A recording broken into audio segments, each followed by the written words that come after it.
everybody, I am Zenith and welcome back to the Disney Debate, where Kat Macberrie, Y2Staller, and I discuss Disney films and other Disney products.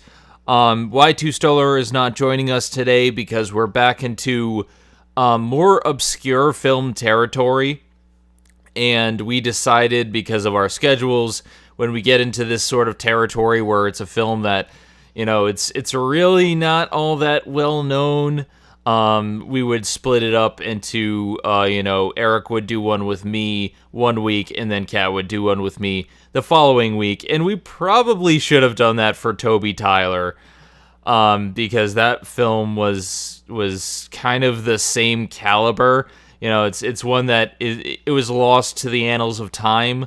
But we're back to it again, so it's just me and my good friend Kat. How's it going, Kat? It's good, but I'm kind of glad we all three of us did that film though, because then either Eric or me would have missed out on the monkey with the gun. That is true. That is true. And honestly, there would have been a huge hole in my life had I never seen that part. Like, I would have went through my whole life thinking, something's missing, something, just isn't right. I need, it feels like monkey shaped. I'm not sure. Yeah, see? I'm filling that hole in your heart with this gun, see? Yeah. Yeah, so I'm much happier because of that. In terms of this movie, though, I'm glad I saw it. I thought it was well done. I can take it or leave it, though. It's not as memorable as a monkey with a gun, though. Yeah, here's the weird thing. Last time when we talked about Toby Tyler, I basically said it's a very skippable movie, except for the monkey with a gun.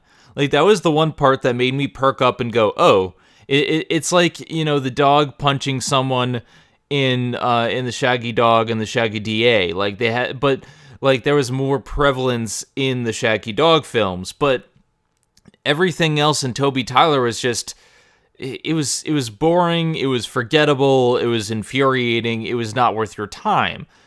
But this is kind of the opposite, where I think, for the most part, it's a decent film. It's a much better film than Toby Tyler. But it's not as memorable. It's not as stand out. It is also based on a book. But first I should actually say the title of the movie. We're talking about the movie Kidnapped today. And Kidnapped is a very different type of movie. It's based on a book, and it definitely has that chapter structure, but it actually utilizes the chapter structure to benefit the movie, where, everything has a clear progression from point A to point B, and it never felt like the events were filler, except for, like, maybe sometimes in the second half of the film. But I think overall what it did right was the pacing of the beginning of the film, and how you can tell that things were structured based on chapters, where one event would start and another event would end, but it was never rushed. It never felt like these things were going by too fast, or they got out of this conflict too fast. And only at the end did I feel like things were dragging a little bit, or things were a little bit filler to pad it out to movie length. But it did a much better job with the chapter structure than Toby Tyler, wouldn't you say? Yeah, I agree. It's weird because this was written by Robert Louis Stevenson, who wrote Treasure Island, another movie that we another Disney movie that we covered, and it kind of has the same pacing as that. It's like, yeah, stuff is actually happening, and it's enough to keep your attention, but it's kind of not enough. There's potential there for there to be some real swashbuckling, high seas adventure. They can really up the ante, make it like Pirates of the Caribbean level, but it kind of just stays at the same level all throughout, and occasionally dips down into more, quieter, slower moments. And I guess it's kind of why this movie is mostly forgettable, because it doesn't really do anything that extraordinary. And that's not to say it's bad. Like, it's well acted enough, the production value is pretty good, and like it stays pretty true to the book from what I've read. So, like I said, it's not a bad movie. It's just it could have done more.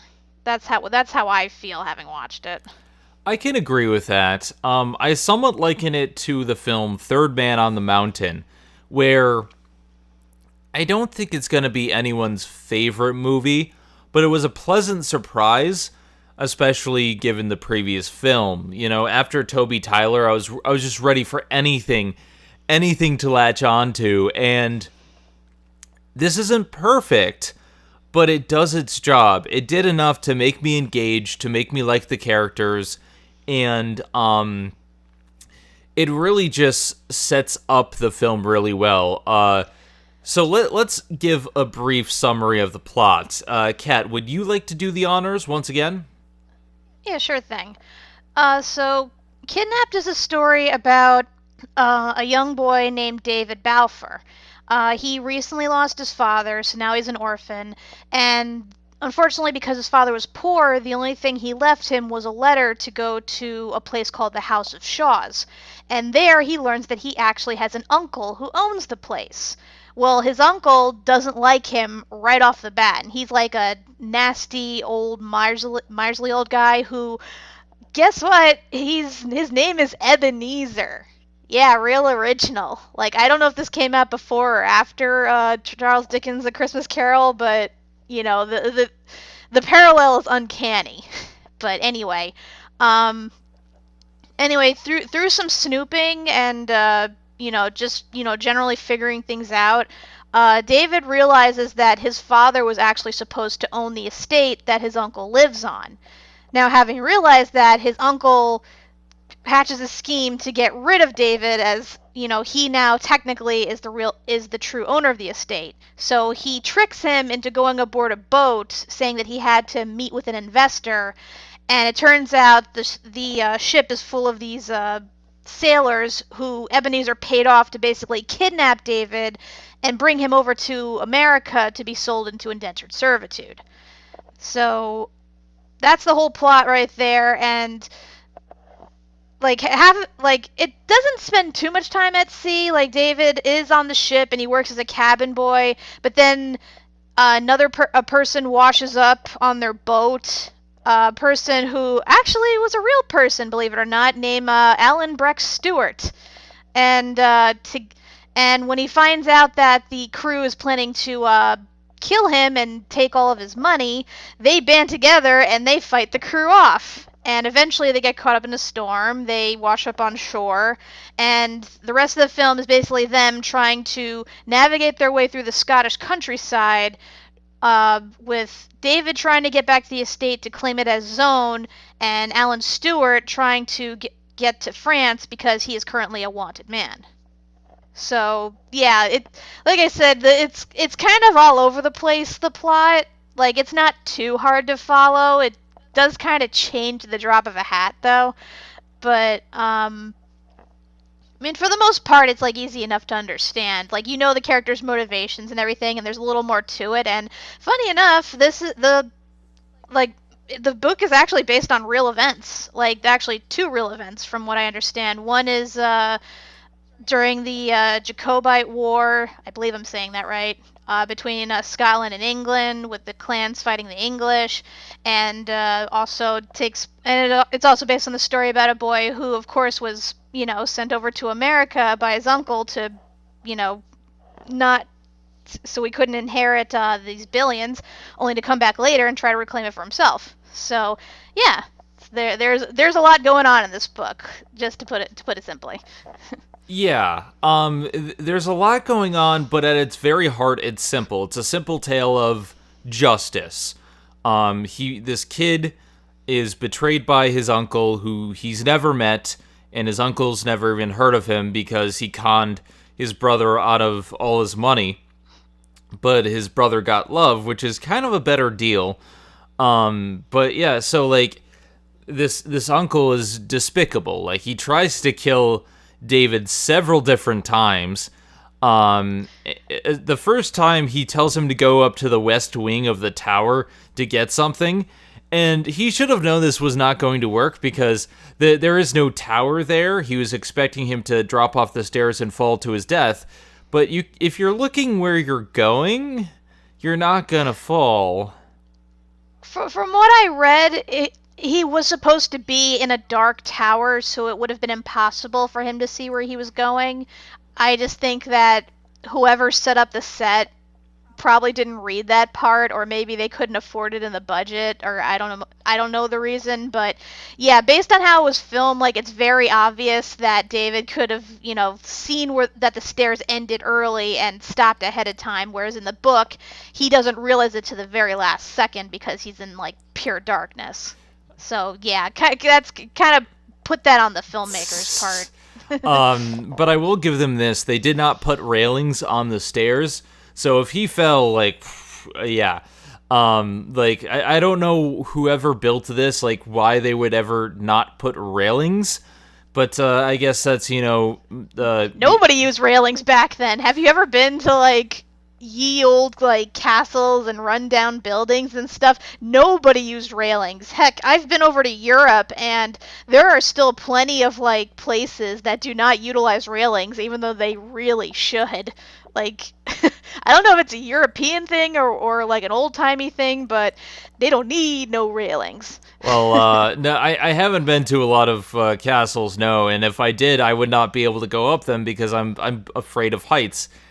Railings help a lot, but if I went up with no railings, like, I would start getting dizzy. And I mean, you've seen this firsthand, Kat. Like, the mall we went to nearby your place is 4 stories. I looked over for a second and I had to step away because I was feeling lightheaded. I feel the same way. I hate that so much. But yeah, like this, he's trying to kill his nephew so many different times, doesn't succeed. Ebenezer gets called out on it, but for some way or another, he manages to worm his way into getting out of his nephew's wrath. He's just like, oh, just let me go to bed. Oh, I just have a bit of business to attend to, and then we'll go see the lawyer afterwards. Oh, this and this and this. And then it turns out that the person that they were meeting tricks them onto a boat. The person that the uncle was dealing with and paid him good money to kidnap him and bring him over to a plantation where he would be an indentured servant. I think this is a good setup. I think, honestly, the motivation of him trying to get back to his uncle and actually get justice is really a good motivation. And when we see him get on the ship, like, from that point on, I'm like, I wanted him to get revenge on his uncle.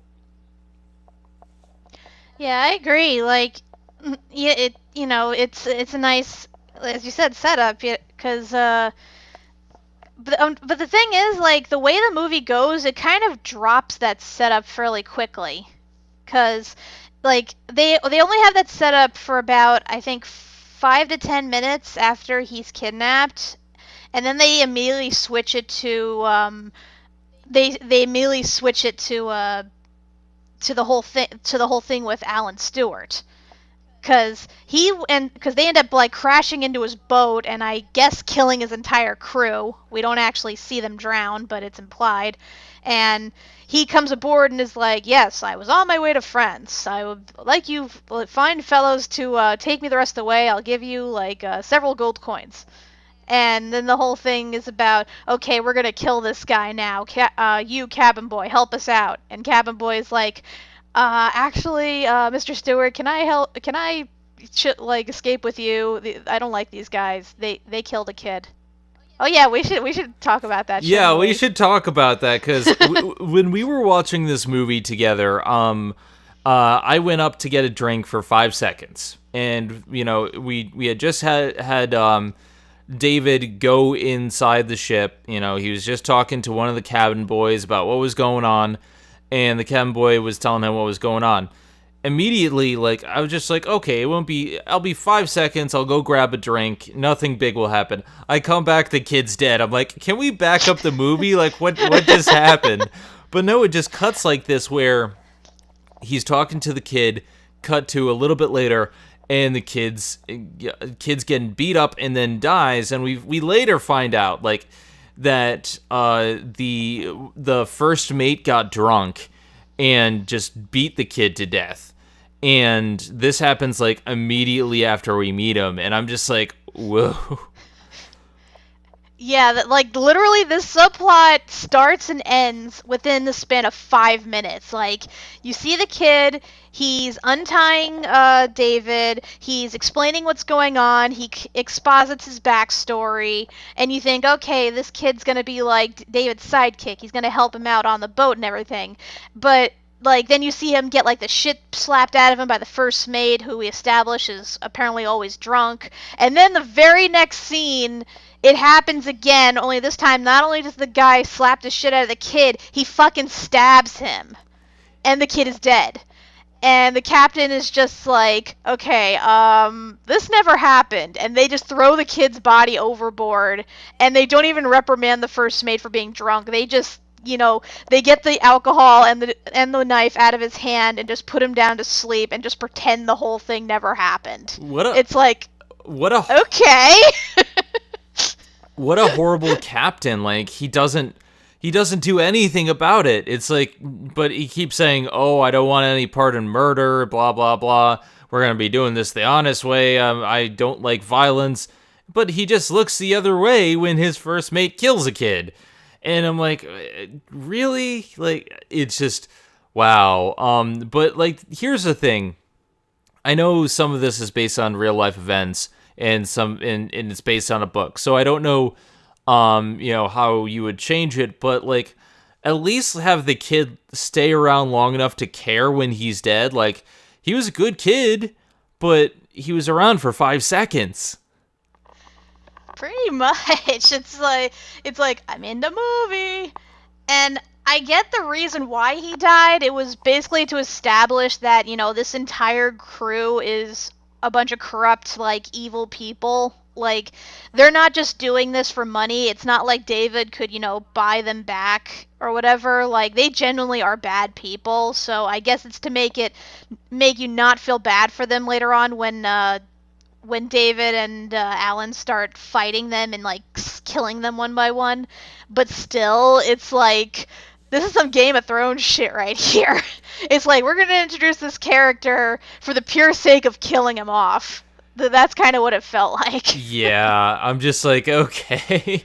But this plot point is used later. When they pick up Alan Breck, they're like, okay, we're going to kill him and take his money because that's more sensible. And, he's seen that they've killed a kid, so David goes and says, hey, Alan, let me help you fight. And the two of them hole up in the cabin and fight off the entire crew in admittedly a really cool display of sword play. It's not the best choreographed fight, but they're stuck in a cabin, so that's understandable.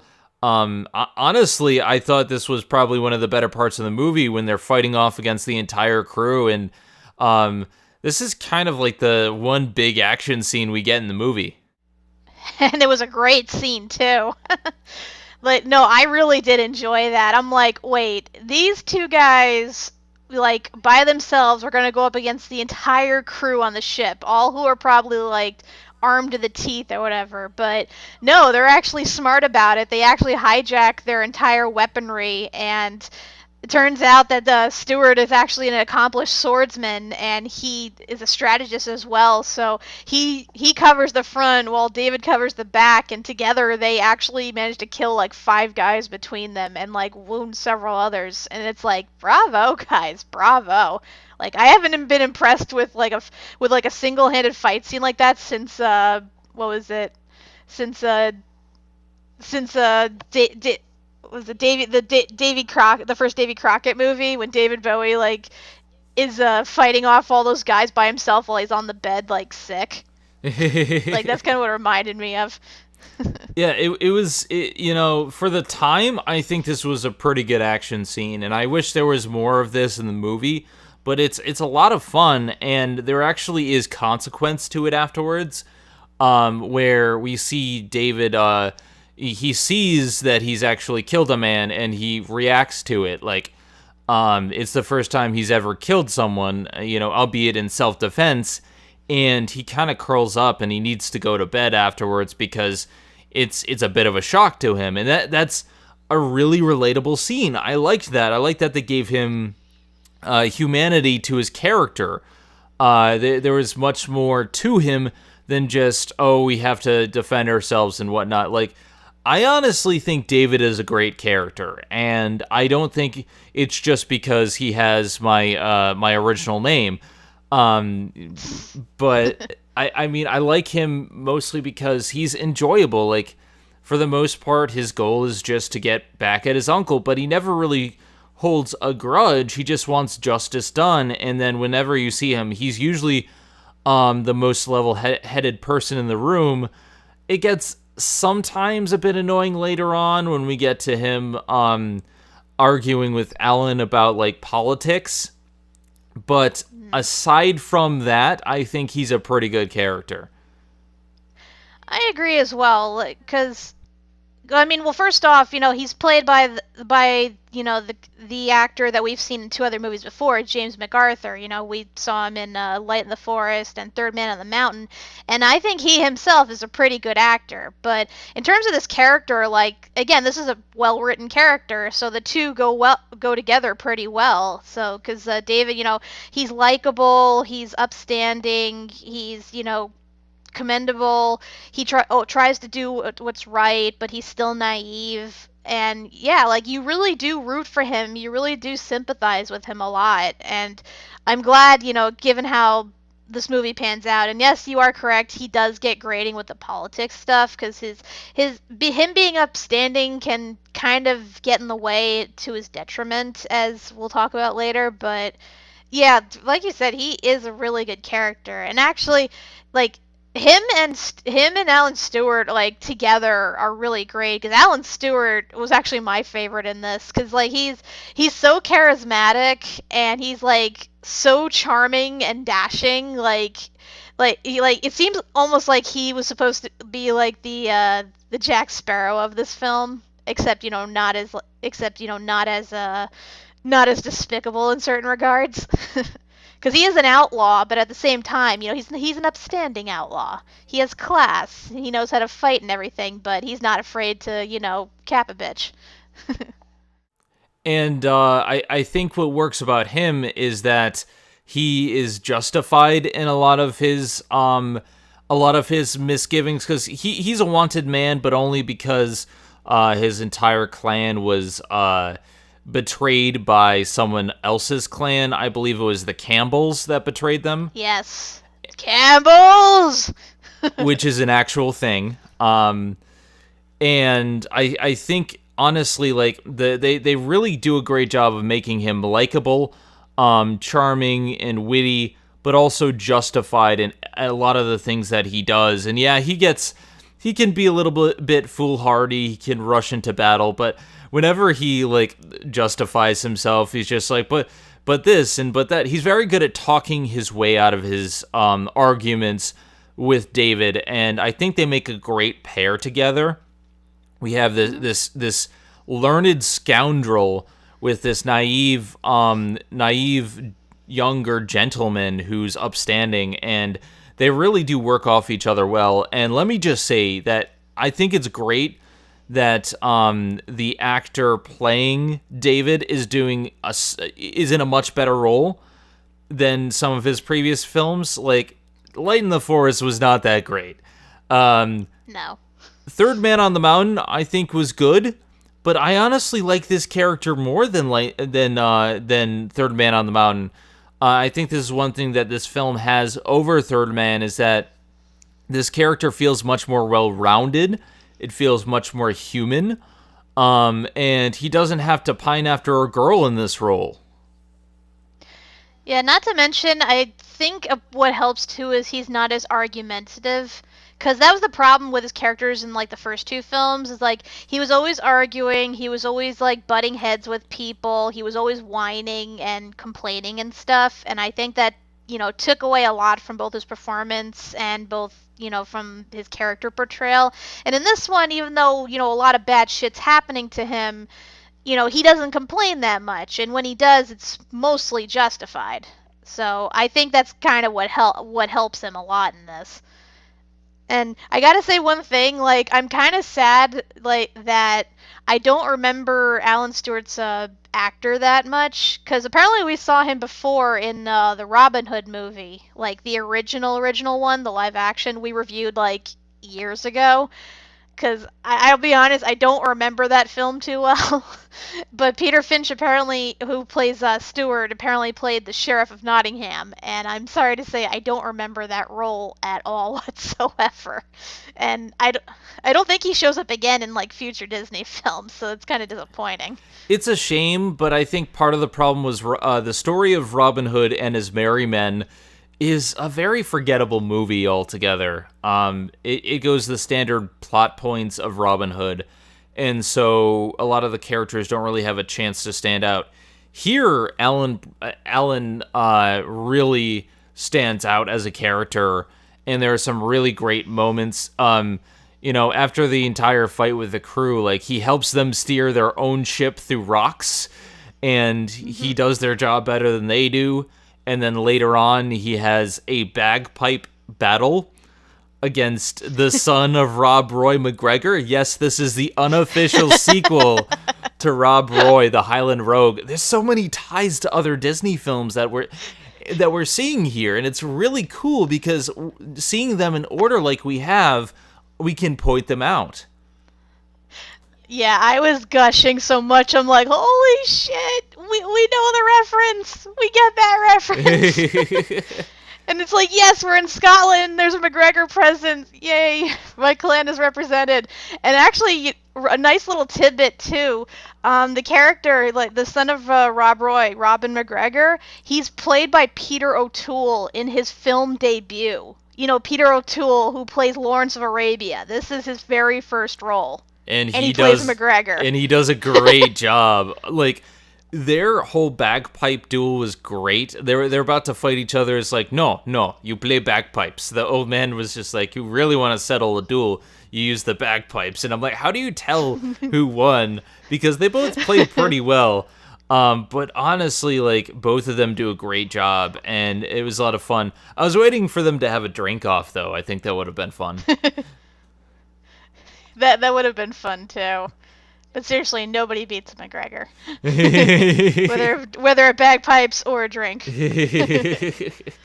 But yeah, so we have this whole big conflict in the middle of the film. Like, the first half is, setting up the uncle and getting to sea, and the fight at sea with the captain and his crew, where they kill off the first mate, the one who killed the kid, so he's dead, and they come to a deal where they'll land at the nearest port, and from there they can get back. So that's the first half of the film, and I think the first half of the film is actually really, really good. It's a good setup. It doesn't have as many memorable moments as I would like, but it's a pretty good up until that point. But once they get, like, they run into a storm and the ship runs adrift, and David and Alan are separated, and that's where the film starts to meander a bit, where they travel around the countryside for a bit. And it's a good opportunity to see the countryside because it's beautiful, but not a lot happens for the next 10 minutes, where he's just following Alan because they had already made port, and we follow David as he meets various different people, one who tries to con him out of money, one who is actually a friend of Alan's, and thankfully Alan had given him, like, this silver pin that if he ever needed to show someone about it, he would just show the pin and they would help him immediately, so that paid off here. But a lot of it is just traveling.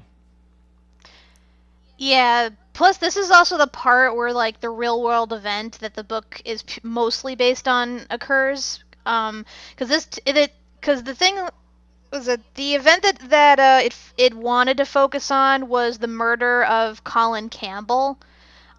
Because he was apparently murdered by Alan Breck Stewart, although it was never actually proven.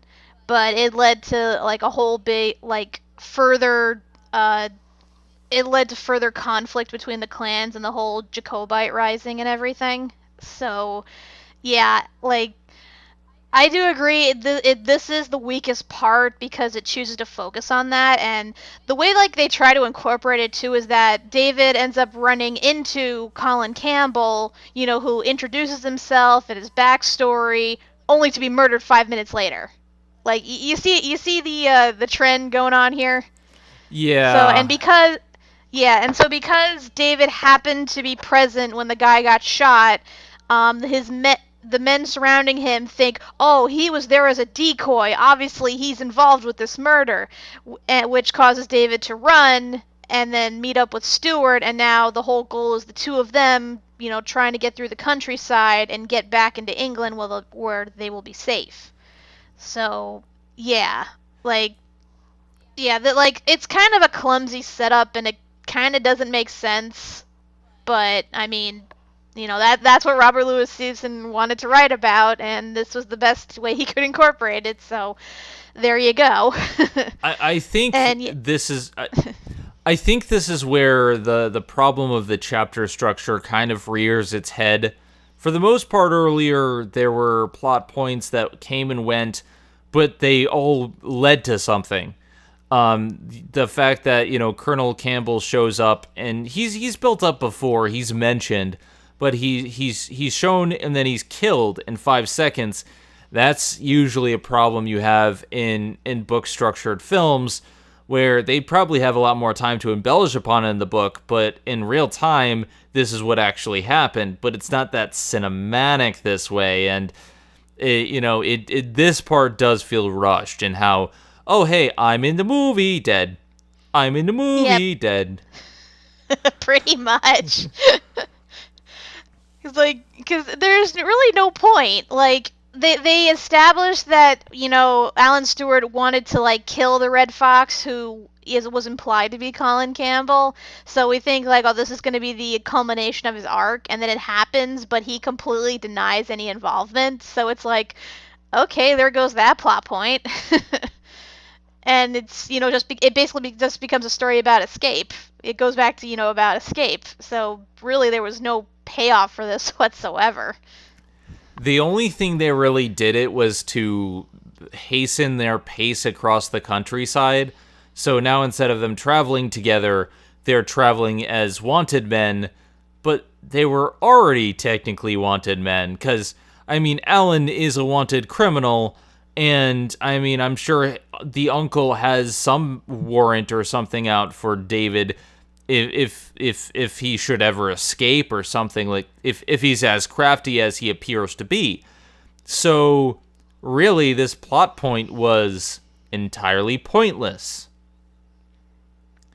I think it was there just to get them to move faster, because from there on they go through a lot of events that are come up and are resolved in 5 minutes, like David getting sick but then getting better, Alan losing his money but then him getting it back, them running into Robin McGregor who wants to fight with swords only for them to resolve their differences through bagpipes, and to them finally getting to the border and thinking, oh, how are we going to get past the border? Oh, we're just going to wear cloaks and walk casually by. All of this stuff is resolved in 5 minutes. It's all a series of 5 minutes events. You can call this 5 minutes the movie, pretty much. Oh, we have a problem, oh, it's solved. Oh, we have a dilemma, oh, solved. Oh, we have a character arc, done. It's again the problem of a movie written and based on a book that was structured chapter to chapter, where they have the build up and the falling action and the climax all within that chapter. And normally chapters are short, if 10, 20 pages, you can get across quite a bit. But 10 to 20 pages, when you put it on screen, especially when a lot of that is just description, that you can see why oftentimes you get these movies based on books where plot points come and then go, and it really rears its head in the second half of this film. And it's why, while this is a pleasantly surprisingly good film, it's not one of the best, I think. I think the second half really hurts it. And had they not relied so much on the structure of the book, maybe something else could happen. I don't know, because in theory, like, this is well acted, this is well presented, well filmed, there's a lot of good stuff to it. It's just the plot structure, especially in the second half, really holds it back.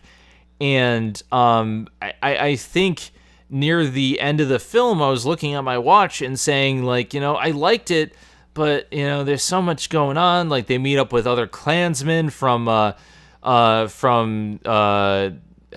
forget which clan that Alan Breck is part of, but they meet his friends, and they go, and, like, there's just a lot of stuff that doesn't really matter in the grand scheme of things. And so when they actually finally get back to the port where his uncle had kidnapped him, and they actually meet up with the lawyer and get everything settled, I'm like, okay, this part is great, but there's a large portion in the middle that really just dragged.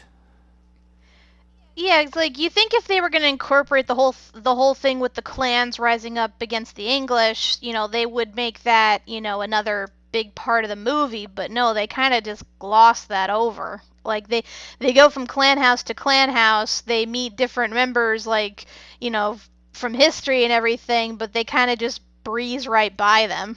It's like, oh, just passing through here. Because it's a shame, because the clan histories, like the Scots versus the English during the whole Jacobite incident, is fascinating. Again, that's where, like, the legend of Rob Roy McGregor, like, comes from. So, and I get that they already did a movie on it, from their point of view, but it would have been interesting to, like, sort of see it through, like, the eyes of outsiders, especially from David, considering, he's from England, he's loyal to the English king, yet he's in a country where everybody is trying to get the Scottish king back on the throne. So I think that would have been interesting. It would have added some character development. We would have seen more of an arc from Stuart with him, trying to make it possible. I think they could have done a little more, but no, instead it's just like, okay, we're just going to cameos here, but then let's, get them back to England and end this thing. It really is a shame, because, like, honestly, that could have been a good second half of the movie. We still have the driving plot of why David needs to get back, but he's indebted to Alan, so why not have him go and help him out, and then they go back, and, we would need all the chasing and running around, all this padding. I think it would have made for a good second half, and it's really unfortunate, because I thinking about it critically, like, I enjoyed the film, but the more I pick apart that second half, I'm just like, I think it was lost in time for a reason, and it's only the first half and the ending that really, really saves it. Yeah, I gotta say, I do like the ending bit where they come up with a scheme to get the uncle to confess. Because when they finally do make it back to England, David goes to the lawyer of his father's estate and finds out that the reason his father didn't get the estate was because he and the uncle had fought over the same woman. And in order to, obtain the woman who would go on to be David's mother, his father gave up the estate to the uncle. So it was a verbal agreement, but it wasn't a legally binding one. So, David still technically is the owner. However, he doesn't exactly have proof that his uncle tried to kill him. So what they end up doing is they get Alan Stewart to go over to the uncle's place and make up this lie saying that, David washed up on the shore and we took him in as our slave, and he, like, wants to return back. So, but he's being a real burden on us, so we went over to you and wanted to know, do you want to buy him back from us, or do you want us to kill him? And through, like, some clever wordplay and, convincing, because as we established, Stewart is, really good at convincing people and, like, getting them to reveal stuff. He eventually ends up getting the uncle to confess that, yes, he had the boy kidnapped to try to, hold on to the inheritance. And luckily the lawyer hears everything and thus, they have the proof. David has the proof that he needs to take proper ownership of the estate. So I thought that scene was actually pretty cool. Yeah, I really like that. I enjoyed the wordplay. I enjoyed that Alan Stewart was the one to do it because he's a great character, and it would kind of be a waste if they left him back in the like Scotland Highlands and whatnot. And utilizing this, it's like the debt has been repaid because he helped Alan before, and now Alan's helping him here, and I think this is a great back and forth, and it bookends the entire thing. So I think overall, I think the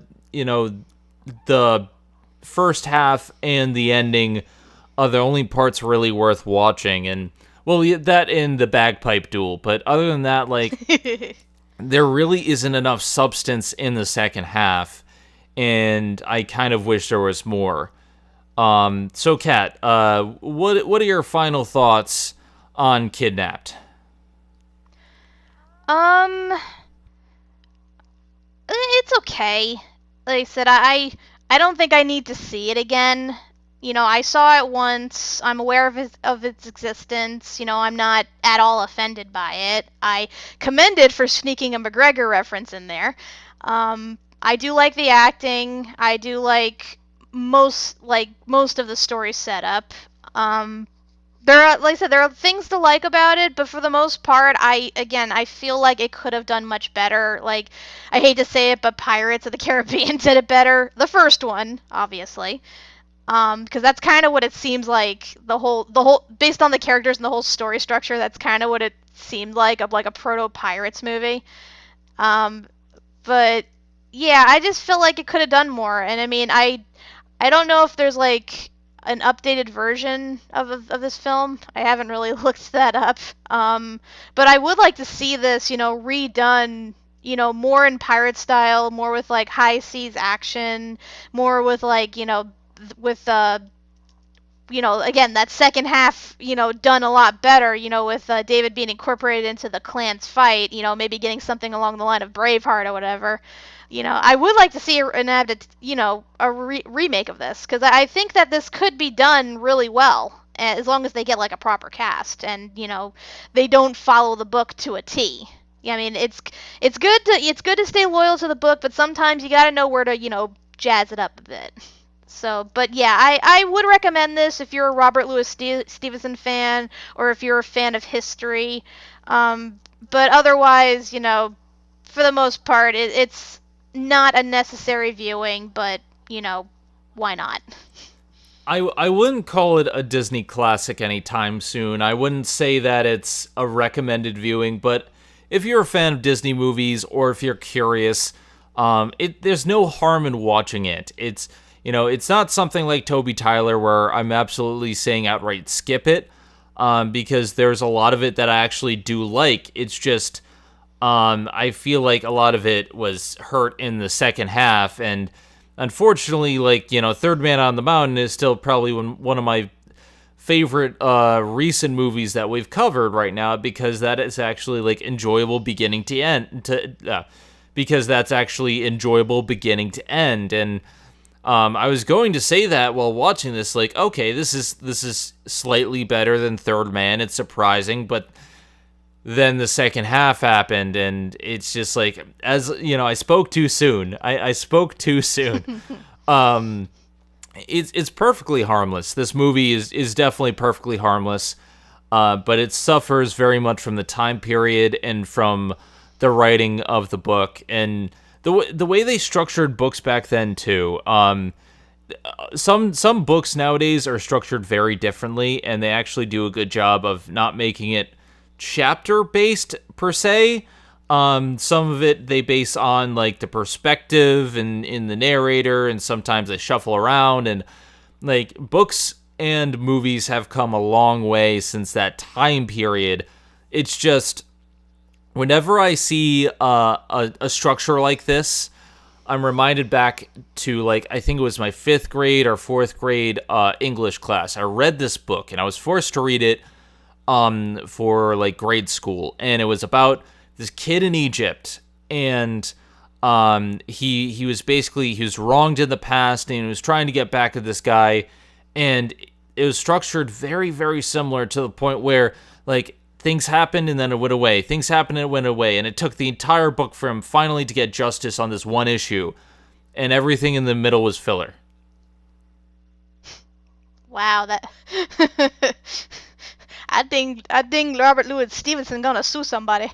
Yeah, it was painful to read because nothing happened. And granted, this is much better than that, but it's that structure that really gets me every single time, where when you start to have these chapters and nothing leads into anything, it starts to grate on me. And granted, this movie does have a lot of stuff that leads into things later on, and I will grant it that it's better paced, it's better structured, and aside from like a lot of that second half where a lot of it just goes nowhere, it does a better job with its structure. But damn, like, older books, man, I don't even know, because I'm not even talking about like stuff when we were young. I'm talking about like stuff written back in the 50s or before.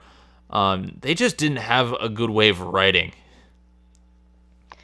Yeah, I won't lie. Like, I've tried reading some of the classics, and sometimes it's hard to figure out why they were classics in the first place. It's like, I guess you gotta be from either like a certain class or you have a certain mindset to fully get it. But yeah, some books do not age well, like kind of meander a lot. So, and I mean, mostly Robert Louis Stevenson books are pretty good because they stick to the whole action genre, so you know, like, stuff's gonna happen, but it still falls to the typical pratfalls of that era, which is, you know, a shame. But again, there's been numerous movies done of these books that have, you know, tweaked the format and made them more engaging and more exciting. So, you know, it's flawed material, but it can be worked with. It can be worked with. I guess that's the best way to be.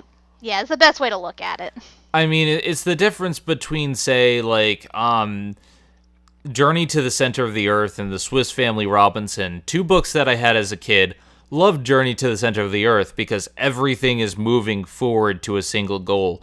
And I haven't seen the movie adaptation, but it's great. You know, it's a great source material. I could not read Swiss Family Robinson.